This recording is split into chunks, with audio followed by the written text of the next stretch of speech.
The Caro-Kann defense is the opening e4, c6. So black prepares the move d5 to attack the e4 pawn. So play generally goes d4, d5. Knight to c3 is a common move. Pawns get exchanged. And here black can play a few different moves. We already looked at the move bishop to f5 in a previous video. That's called the classical variation. It attacks the knight. It puts the bishop on a good diagonal. It's an excellent opening for black. Another possible move here is to play knight to f6, attacking the e4 knight. But that does allow white to capture and double black's pawns, and black can recapture either way. But a third move that I want to talk about in this video is the move knight to d7. And this is called the Karpov Variation.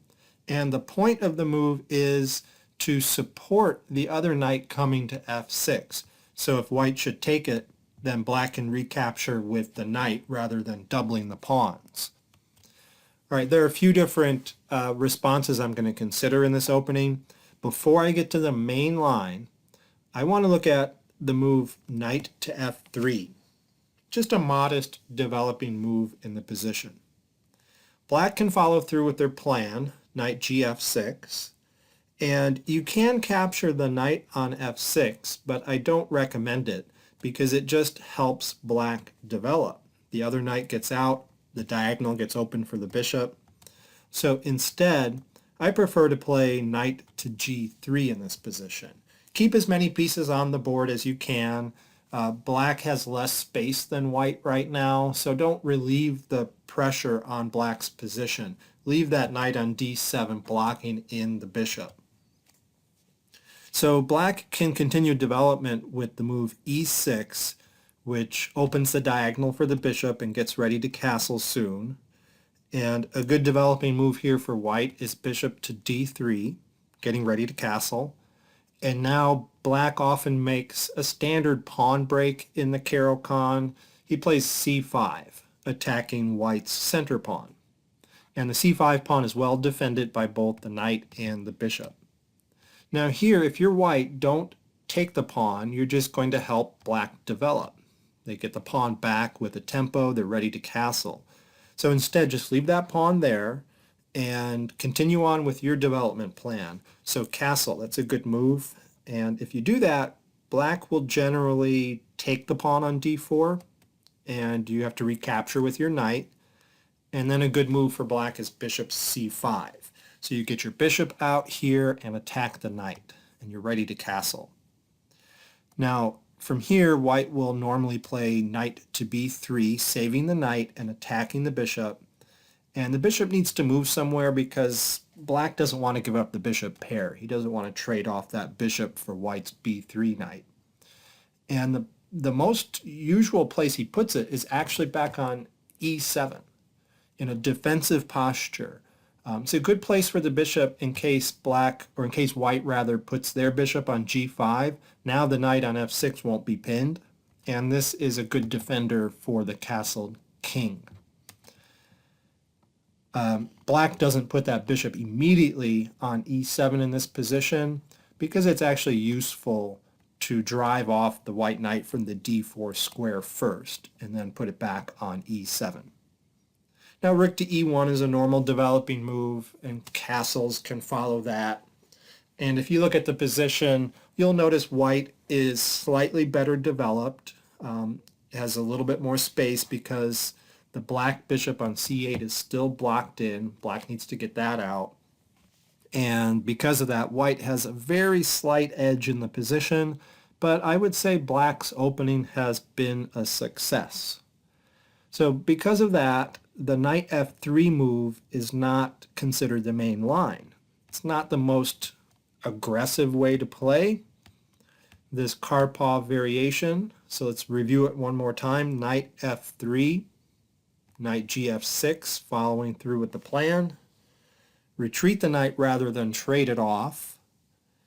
And the pawn comes out to open up the diagonal for the bishop and prepare this c5 break. Bishop d3 is a good developing move. c5, the pawn break, castle, black can trade the pawns and bring the bishop out with tempo. White can hit the bishop, bishop retreats, rook e1 and castles. Okay, normal way to play in the knight to f3 line. But let's look at a more aggressive try for white. So let's get back to the Caro-Kann here and the move knight d7, the Karpov variation. Okay, instead of knight f3, a more aggressive move is bishop to c4, which does aim right at that weak f7 square. Black can follow through with their plan, knight gf6 as before, attacking the e4 knight. And if you want to be really aggressive here, and it's actually the main move in the position, you play knight g5. Okay, it's kind of almost irresistible to threaten a mate in one. Bishop takes f7 would be a mate here. So the best way to guard against the mate is e6, blocking the bishop.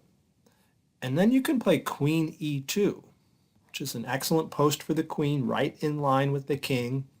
And it actually is a big threat in the position. White is threatening to play knight takes f7. f7 is guarding the e6 pawn, and once f7 falls, the queen can come to e6. So black needs to do something about that. Let me illustrate. If black ignores that threat and plays a move like, say, bishop to d6, then here's what's going to happen. Knight takes f7, removing the defender of e6, and forking the queen and the rook. There's nothing better here than to bring the queen out. We'll see what happens if black takes the knight in a second.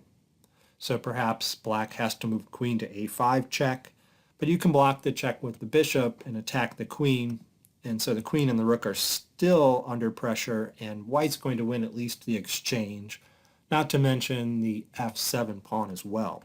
So white has a winning position. But what happens if black takes the knight?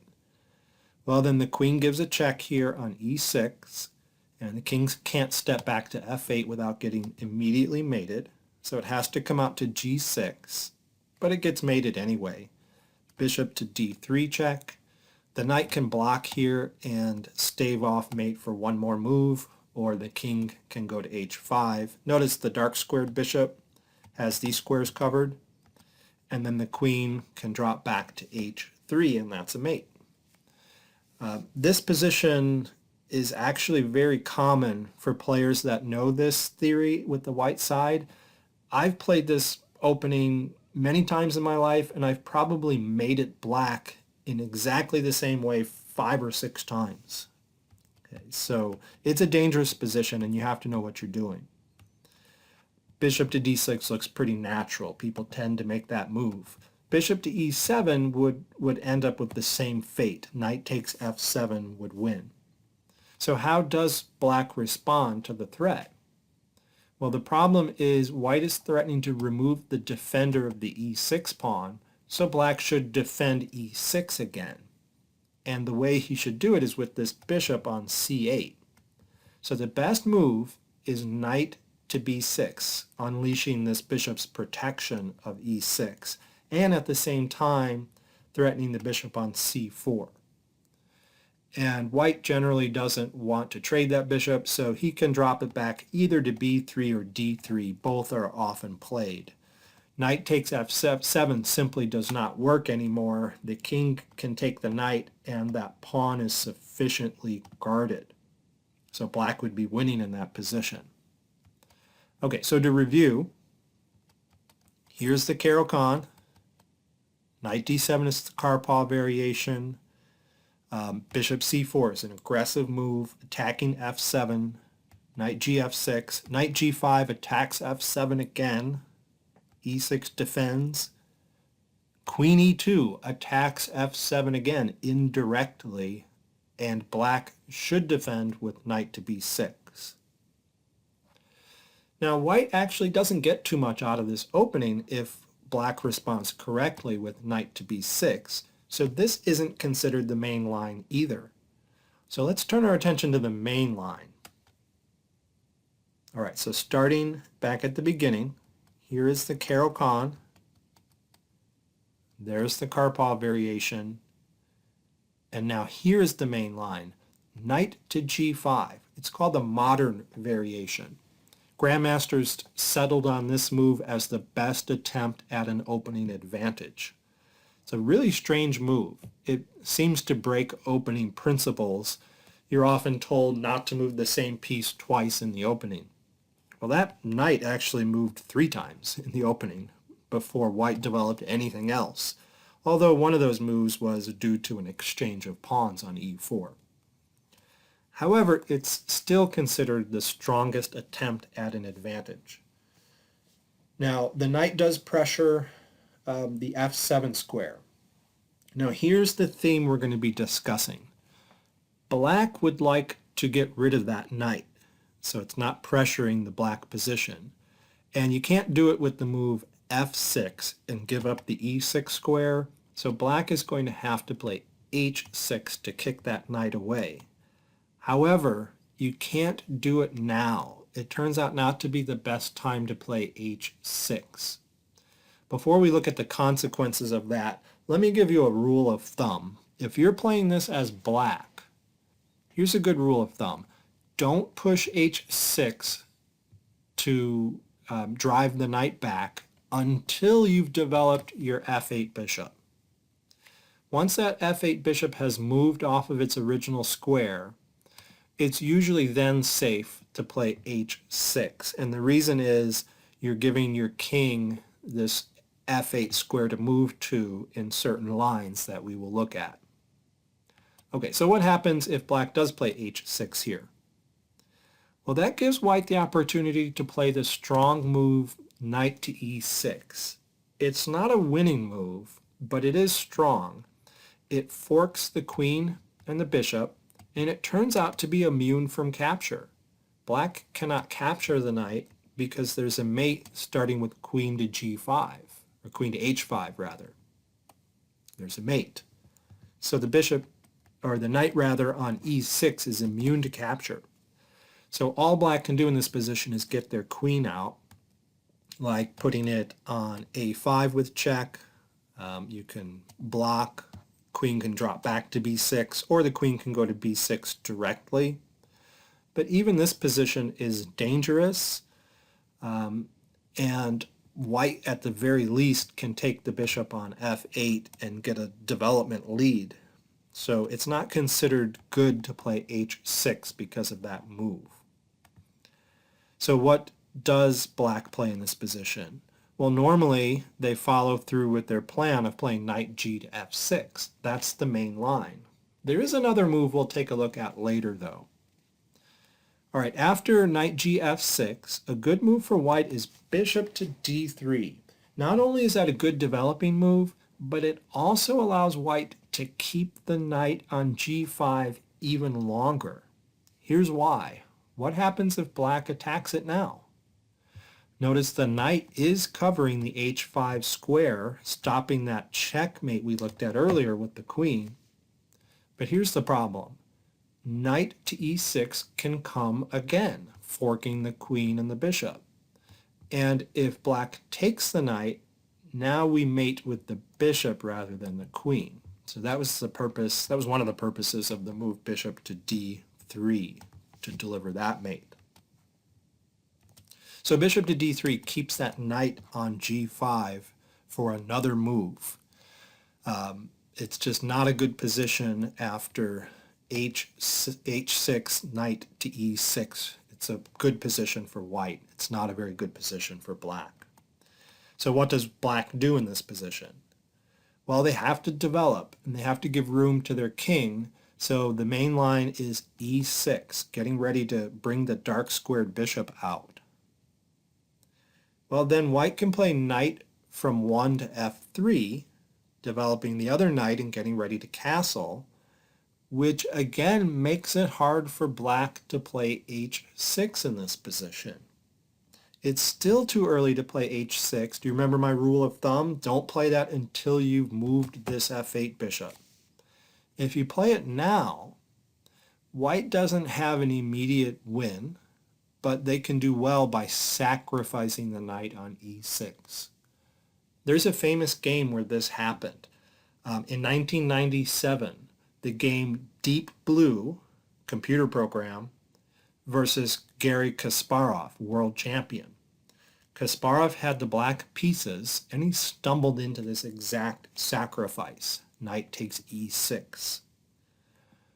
Well, what happens? Well, black can take the knight with the pawn, and then white can play bishop to g6 check, and the king is forced up to e7. So black gets the piece, and white gets a pawn, but black's position is terrible. The king on e7 is blocking the bishop on f8, which is blocking the rook on h8. Black is going to have a hard time developing, and white's attack is going to continue, probably starting with bishop to f4 in this position. So it's not a good way for black to play. So after knight from 1 to f3, the main line continues bishop to d6, getting that bishop developed. And now it's going to be safe to kick the knight away. Here, white you can consider different moves, like castling seems normal, but the main line is actually queen to e2, and I'll show you why in a minute. Now, since the bishop has moved off of f8, it is safe to kick the knight. The reason is this sacrifice on e6 doesn't work so well because the king can move over to f8, and this bishop has already gotten out. And black can actually survive this and stay up the material. So after h6, the main line continues knight to e4, attacking the bishop on d6. And so black doesn't want to lose a tempo. He takes the knight. And now here's the reason why the main line included this move queen to e2 rather than, say, castles. It's because white likes to recapture with the queen. I don't fully understand that, except I have noticed in the database that black sometimes plays knight to f6, hitting the queen, and this allows the queen to come to h4, pinning the knight, or not really pinning the knight, but keeping in an attacking posture. So if black castles on the king side, white has these attacking units over here, as well as this unit here. So that's one reason perhaps for bringing that queen out to e2, to be able to recapture the knight with the queen. However, I did notice in the database that after knight to f6, it's actually more popular to play the queen right back to e2 here. So it's a bit confusing to me, but it is the main line. So to review, here is the main line. It's called the modern variation. Here's the Caro-Kann. Knight d7 is the Karpov variation. Knight to g5 is the main line, the modern variation. And remember the rule of thumb, don't play h6 until you've moved your f8 bishop. So black develops the knight. White plays bishop d3, allowing a mate sometimes on g6 if black were to push here. So black doesn't push yet. Black pushes e6. Knight 1, f3. Black still doesn't want to play h6 and suffer the fate of Garry Kasparov, who lost that game against Deep Blue. He should play bishop to d6. Then queen to e2 is the main line, followed by finally h6 once that bishop has moved. And then the knight comes back to e4. Knights sometimes get traded. Queen sometimes goes over to h4. Now, one last thing I want to talk about is one viable alternative to the main line in the modern variation after knight to g5. There is another sensible way that black can develop their pieces.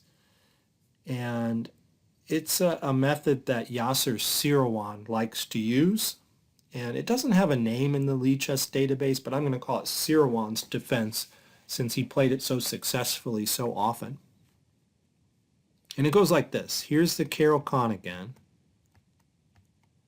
Knight d7 is the Karpov variation. Knight g5 is the modern variation, the main line. Now, in the main line, black continues with knight g to f6, but there's another move you can make here, which is actually more logical from my point of view. Remember our rule of thumb, don't play h6 until you move this bishop? Well, knight g to f6 doesn't help get that bishop out. And it doesn't attack anything anymore anyway because the knight isn't on e4.